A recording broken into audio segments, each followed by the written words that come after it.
Good morning, students. Let's discuss about time.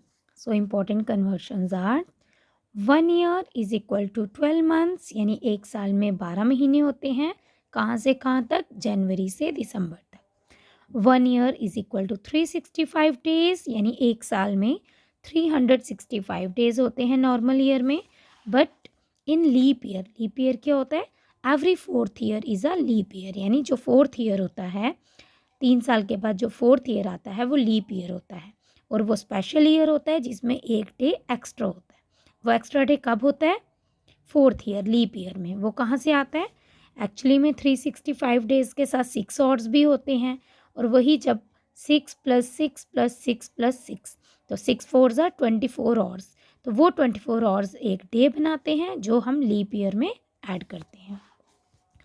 Approximately एक महीने में 30 डेज़ होते हैं.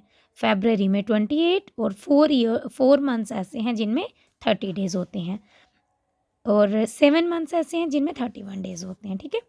तो 1 day is equal to 24 hours, 1 hour is equal to 60 minutes, 1 minute is equal to 60 seconds. ये आपको कन्वर्शंस पता हैं.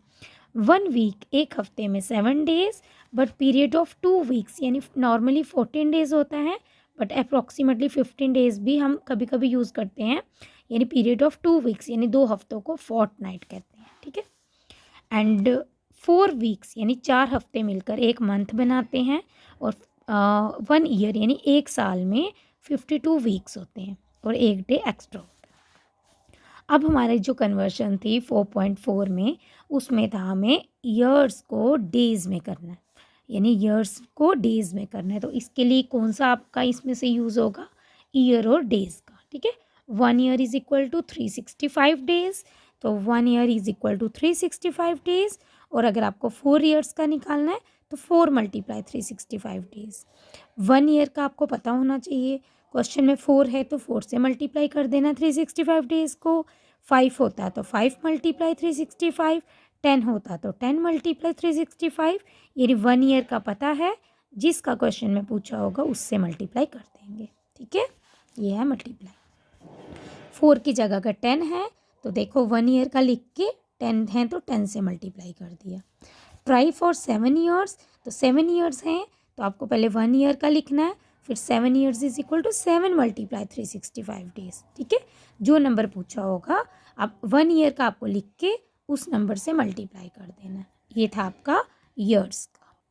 नेक्स्ट आता है आपका मंथ्स का. तो अब आपको मंथ्स को डेज में करना है. ठीक है. तो आपको पहले 1 मंथ का पता होना चाहिए. हमें नहीं पता हम यहाँ कितने मंथ्स का पूछा हुआ है, लेकिन हमें 1 मंथ का पता है. 1 month is equal to 30 days. Approximately 30 लेना है. 1 मंथ 30 डेज तो 3 मंथ्स का 3 × 30 डेज, 6 मंथ्स का 6 × 30 डेज. और 8 मंथ्स का क्या आएगा? 8 6 की जगह 8 तो 8 × 30 डेज. तो यहाँ पे साइड पे मल्टीप्लाई करके लिख देना. अगर यहाँ 7 मंथ्स का पूछा होता तो 6 की जगह 7 आ जाता. 7 × 30 डेज. याद क्या रखना है? 1 मंथ का. 1 मंथ का पता है, जिसका पूछा होगा उससे मल्टीप्लाई कर देना. उसी तरीके से नेक्स्ट पार्ट्स में वीक्स का पता पूछा हुआ है. वीक्स को डेज में तो आपको पता है 1 वीक का आपको पता होना चाहिए, जिसका पूछे मल्टीप्लाई कर दो. 1 वीक में 7 डेज तो 2 वीक्स में 2 × 7. 11 वीक्स में 11 × 7 डेज. 12 वीक्स का 12 मल्टीप्लाई, यहाँ 11 की जगह 12 है तो 12 × 7 डेज. 10 है तो 10 × 7 मल्टीप्लाई करके साइड पे मल्टीप्लाई कर देना. ठीक है. इजी. क्वेश्चन नंबर 2 भी सेम है. Convert the following into months. अब देखो किसको किस में कन्वर्ट करना है. 4 ईयर्स यानी ईयर्स को मंथ में करना है. तो ईयर और मंथ का रिलेशन क्या है? 1 year is equal to 12 months. ठीक है. तो अब 1 ईयर का पता चल गया तो 4 ईयर्स का निकालना है तो 4 से मल्टीप्लाई कर देंगे 12 को. 7 ईयर्स का निकालना है तो 7 से मल्टीप्लाई कर देंगे 12 मंथ्स को.